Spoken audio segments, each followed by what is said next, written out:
direct de Expo Brick 2024, Saint-Grégoire-Bécancour. On est ici avec Dan, qui a un mock de Star Wars.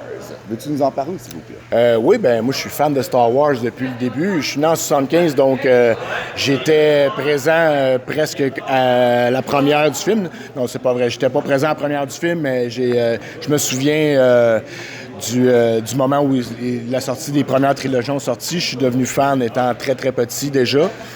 J'ai grandi avec cet univers-là.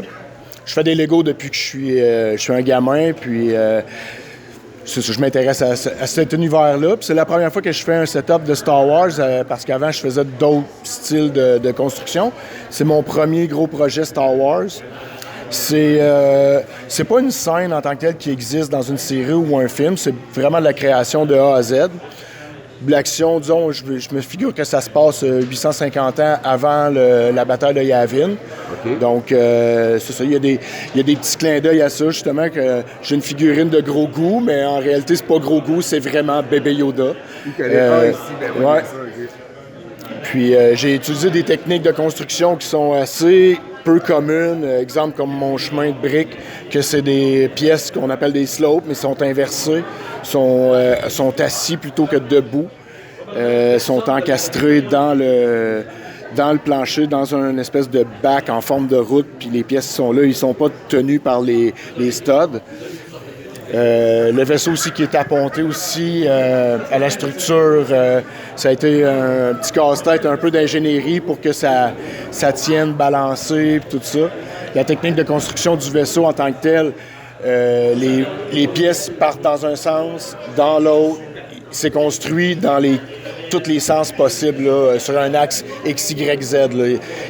C'est pas construit de façon traditionnelle, de bas en haut, comme on construit les Legos habituellement. Là. Je crois que tu as des gros beams de technique jusqu'au bout. Oui, exact. Pour balancer la chose. Oui, exact, parce que sinon, la structure ne tiendrait pas non plus. Là.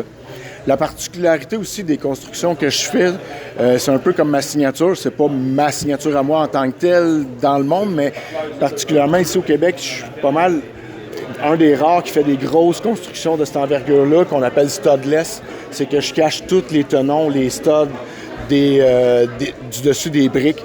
Ça donne un aspect plus lisse, plus réaliste. Aussi, j'essaie d'éliminer le côté Minecraft quadrilatère des Legos en faisant des courbes, puis en essayant de, justement, comme le chemin, de jouer avec les formes pour casser l'effet de briques Lego quadrillées. Là. Ça donne un côté encore plus vivant, plus dynamique. On se croirait plus dans un environnement réel, si on veut. Les enfants aiment ça parce qu'en plus, les constructions comme ça, les enfants me disent qu'ils aimeraient ça aller être petits puis aller se promener dedans. Là. Joshua, faut que tu parles en anglais. Je vais le faire. Je veux bien le faire. Pas de stud. Ouais. Je ne pas beaucoup sur mon bateau. Non, c'est vrai. Puis c'est une particularité. On n'est pas beaucoup de constructeurs à faire ça, là, construire des constructions de cette ampleur-là avec studless. Là. Studless, c'est une de tes particularités. Puis aussi, je remarque que tu aimes bien jouer avec les lumières. Oui, l'éclairage. Tu mets de l'éclairage là, oui, à parce que le hangar ici, là, si on regarde, si j'éteins les lumières, c'est moins vivant. Là. Il y a des lumières au fond, là, mais si on voit la différence, là, ça rajoute aussi là, une autre dimension. Là. C'est sombre, fait que on est moins porté à les voir, c'est moins vivant aussi.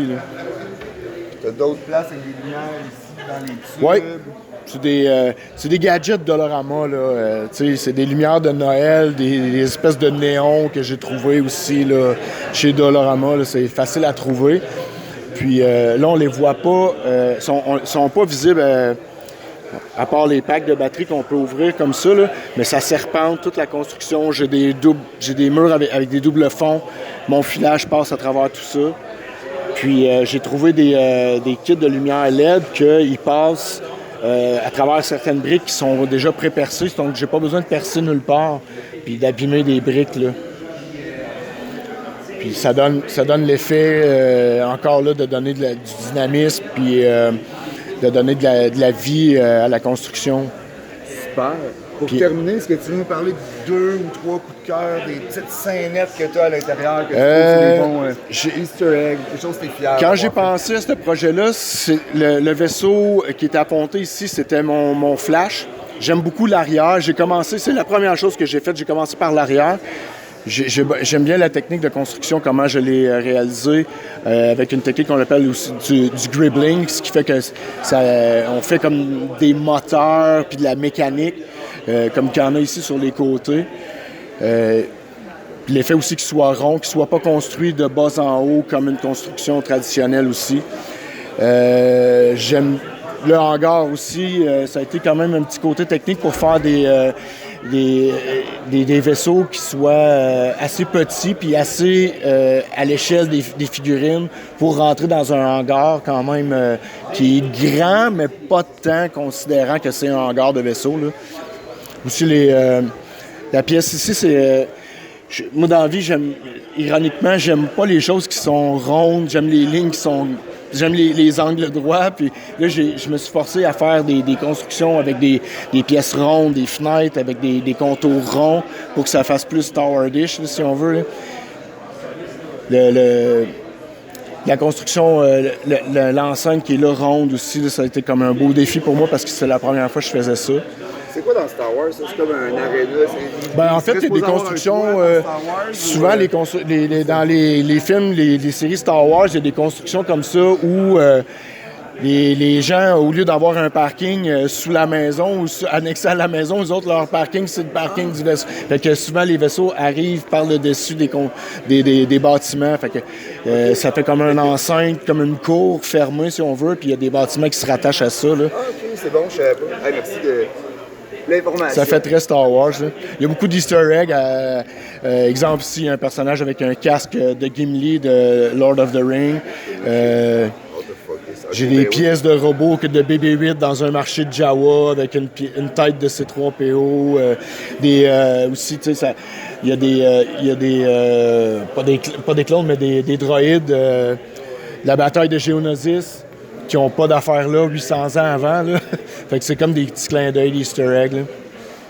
Ah ben super, merci beaucoup Daniel. Ça fait plaisir. Je te remercie. Quelle expo que tu fais? Tu allais dire de quoi de non, c'est vrai, je faisais salut. OK, est-ce qu'il y a d'autres expos qu'on peut le voir? Là, c'est la première que je fais présentement. J'ai la fâcheuse habitude de tout défaire mes choses rapidement pour en construire d'autres. Je vais peut-être voir l'exposer encore le reste de l'année, mais je vais construire autre chose pour l'année 2025, là, c'est sûr et certain. Probablement encore un projet Star Wars, mais avec plus d'ampleur, là, plus grand, plus haut aussi. Là. Merci beaucoup. Ça fait plaisir, merci. À la prochaine. Merci. Ciao.